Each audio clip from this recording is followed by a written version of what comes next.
Haleluya. Sebuah kesempatan yang luar biasa kita bisa bertemu kembali di hari ini. Saya percaya Bapak dan Ibu semuanya dalam kondisi dilindungi oleh Tuhan, diberkati oleh Tuhan. Walaupun sebagian daerah kita memasuki PPKM darurat yang dilakukan oleh pemerintah, saya percaya umat Tuhan tetap akan bersukacita, akan tetap setia untuk beribadah di rumah masing-masing setiap hari minggunya. Puji nama Tuhan. Hari ini kita akan belajar seorang yang luar biasa yang Tuhan pakai dengan hebat, dahsyat, dan namanya diingat oleh sebagian besar orang khususnya di bangsa Israel. Orang itu tidak lain adalah Raja Daud. Saya melihat orang ini luar biasa. Dia seorang manusia biasa, tetapi tindakan dia dan perbuatan dia selama dia hidup membuat saya kagum sama orang ini. Karena hanya orang ini yang saya lihat ditulis bahwa Tuhan berkata sendiri bahwa dia berkenan di hati Tuhan. Mari kita lihat. Kisah Para Rasul pasal 13 ayat 22. Saya akan bacakan. Setelah Saul disingkirkan, Allah mengangkat Daud menjadi raja mereka. Tentang Daud, Allah telah menyatakan, Aku telah mendapat Daud bin Isai, seorang yang berkenan di hatiku dan yang melakukan segala kehendakku. Luar biasa. Jadi Tuhan sendiri yang bilang bahwa dia berkenan di hatinya Tuhan dan yang melakukan segala kehendakku. Kalau di Inggris dikatakan begini, which shall fulfill all my will, yang akan memenuhi segala keinginanku. Dan kita lihat apa sih sebenarnya rahasia Raja Daud ini sehingga Tuhan bisa suka, berkenan kepada dia. Hal yang pertama saya pelajari adalah dari perjalanan Raja Daud. Pertama begini, Daud ini dia punya mulut suka memuji Tuhan. Jadi apapun sikon dia selalu memuji Tuhan. Ada begitu banyak mazmur yang ditulisnya. Salah satunya adalah saya melihat di mana Raja Daud dalam kondisi baik ataupun buruk, dia selalu tidak berhenti untuk memuji Tuhan. Dan ini hal yang luar biasa, patut kita tiru. Jadi dalam kondisi baik, khususnya sekarang juga tidak baik dalam PPKM darurat, di mana kita tidak bisa berpergian, kita nggak bisa bekerja, kita nggak bisa ngapa-ngapain dan sebagainya. Bahkan ibadah pun sebagian besar daerah harus ditutup. Kita harus tetap memuji Tuhan. Haleluya. Saya percaya apapun situasi kondisi yang Tuhan izinkan saat ini, tidak membuat kita untuk berhenti memuji Tuhan. Puji Tuhan. Yang kedua begini, Daud adalah orang yang peduli dengan tabut perjanjian Tuhan. Dari mana saya tahu? Saya melihat waktu kisah di 1 Samuel pasal 5 ayat 2, di mana dikatakan waktu itu tabut perjanjian dirampas oleh orang Filistin dan ditaruh di kuil Dagon. Ya. Dan saya boleh melihat bahwa selama itu Raja Saul tidak pernah peduli yang namanya tabut perjanjian. Sedangkan Raja Daud, dia tuh peduli. Sampai dia dicatat di Alkitab di 2 Samuel pasal 6 ayat 12. Dia adalah orang yang memindahkan tabut perjanjian itu dari rumah Obed Edom.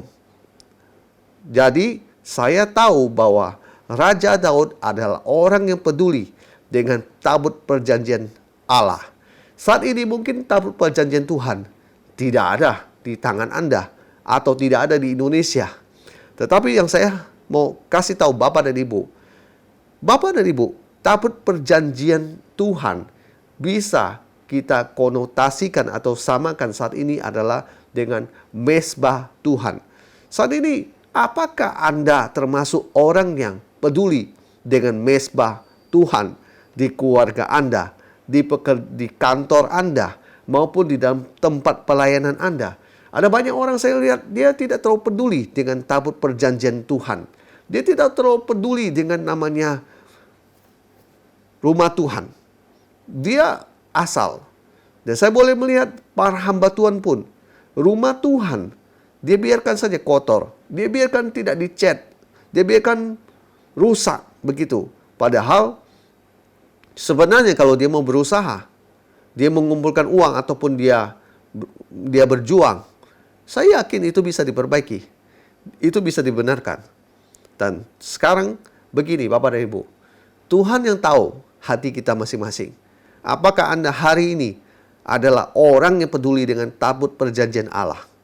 Saya pribadi, Evangelis Hendrik, saya selalu mau peduli dengan tabut perjanjian Allah dalam hidup saya. Saya tidak mau sembarangan. Saya mau memelihara tabut perjanjian Allah dan membuatnya baik. Saya tidak mau mengotorinya, saya tidak mau membiarkan itu terbengkalai dan sebagainya. Oh tidak. Saya percaya di mana tabut perjanjian Allah itu ada, di situ hadirat Tuhan, kuasa Tuhan, mujizat Tuhan itu ada. Haleluya. Yang ketiga, begini. Saya pelajari bahwa Raja Daud ini, dia adalah orang yang bergaul dengan Tuhan. Buktinya apa? Buktinya setiap kali ia berperang, ia selalu bertanya pada Tuhan. Contohnya begini. Kita lihat di 2 Samuel pasal 5 ayat 19. Bertanyalah Daud kepada Tuhan, apakah aku harus maju melawan orang Filistin itu? Akan kau serahkankah mereka ke dalam tanganku? Lihat baik. Tuhan menjawab Daud, majulah, sebab aku pasti akan menyerahkan orang Filistin ini ke dalam tanganmu. Jadi, saya boleh melihat ini kunci kesuksesan Daud. Di dalam pekerjaan, dalam pelayanan, dalam usaha, dagang, toko, apapun, atau dalam kehidupan sosial, bertanyalah kepada Tuhan. Bergaulah dengan Tuhan. Punya relationship, persahabatan, hubungan dengan Tuhan sebaik mungkin. Anda yang harus mengusahakannya. Jangan bilang Tuhan yang mencari Anda. Oh tidak. Anda yang harus mencari Tuhan.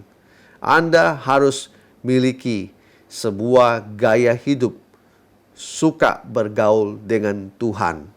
Tuhan itu maha hadir. Dia ada di mana-mana. Anda bisa berbicara pada dia tanpa batas, ruang dan gerak. Saya percaya Tuhan itu maha hadir. Oleh sebab itu, tirulah sebuah kehidupan yang luar biasa dari Raja Daud.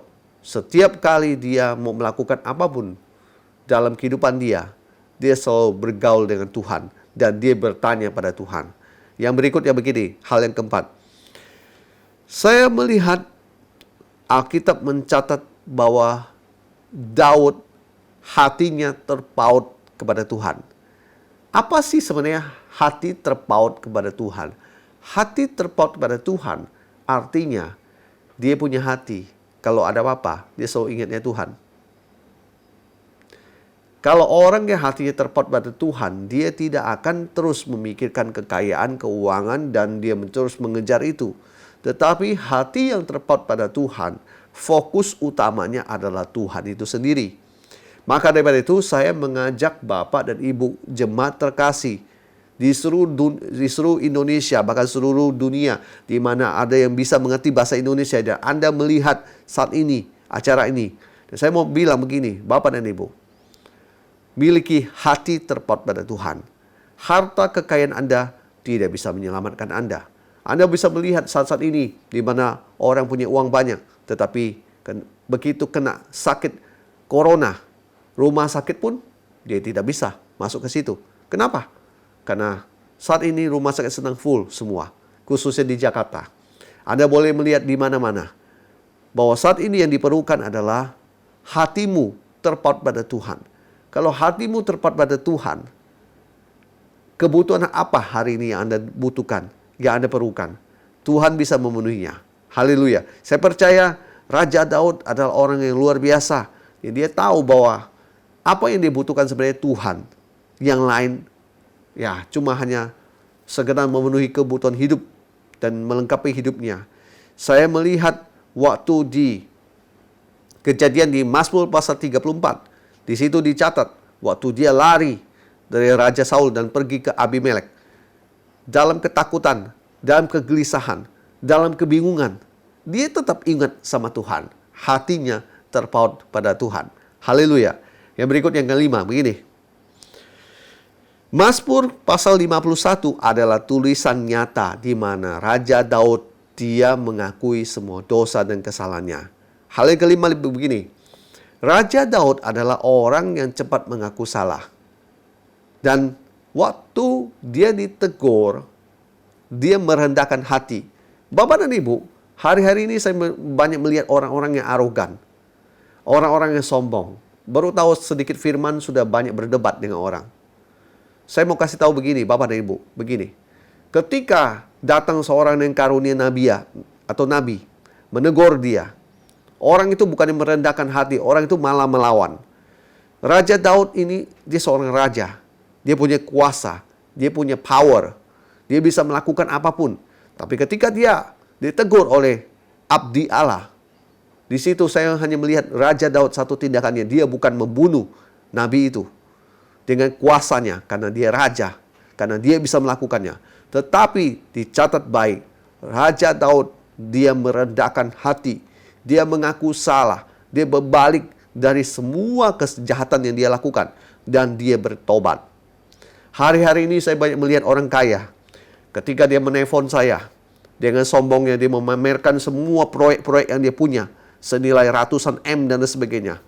Satu hal, ketika ditegur masalah dosa, saya cuma mendapati satu hal. Sedikit orang yang mau merendahkan hatinya. Kecuali satu. Kalau bisnisnya sudah hancur lebur. Haleluya. Saya boleh melihat di dalam kejayaan, kehebatan, dan Raja Daud punya kuasa. Ketika dia melakukan dosa, dia cepat mengaku salah dan bertobat. Itu sikap yang harus kita miliki. Puji Tuhan. Yang keenam, Raja Daud adalah orang yang mengasihi Tuhan. Ketika dia berkorban, dia tidak tanggung-tanggung. Dari mana saya tahu? Di 1 Tawarik pasal 29 ayat 3-4 dicatat bahwa Raja Daud ketika dia mau membangun bait suci yang akhirnya dibangun oleh anaknya Raja Salomo, saya boleh melihat bahwa dia mempersembahkan semua kepunyaan dia sendiri. Dia mempersembahkan 3.000 talenta emas dan emas Ofir, 7.000 talenta perak murni untuk menyalut dinding ruangan. Ini orang bicara hati untuk memberi. Ini orang sangat mengasihi Tuhan. Saya banyak belajar dari sosok orang ini. Bagaimana dia rela berkorban dan membangun bait untuk Tuhan. Walaupun Tuhan itu maha besar, tapi dia mengasihi Tuhan. Dia membangun sesuatu yang spesial buat Tuhan. Adakah hari-hari ini Bapak dan Ibu Anda yang menonton video saya saat ini, tergerak hatimu untuk belajar seperti Raja Daud, bahwa dia sekali memberi buat Tuhan, dia tidak tanggung-tanggung. Hari-hari ini saya justru banyak menemukan orang-orang yang sukar untuk memberi. Kenapa? Saya melihat dia lebih mementingkan kehidupan dirinya dan keluarganya.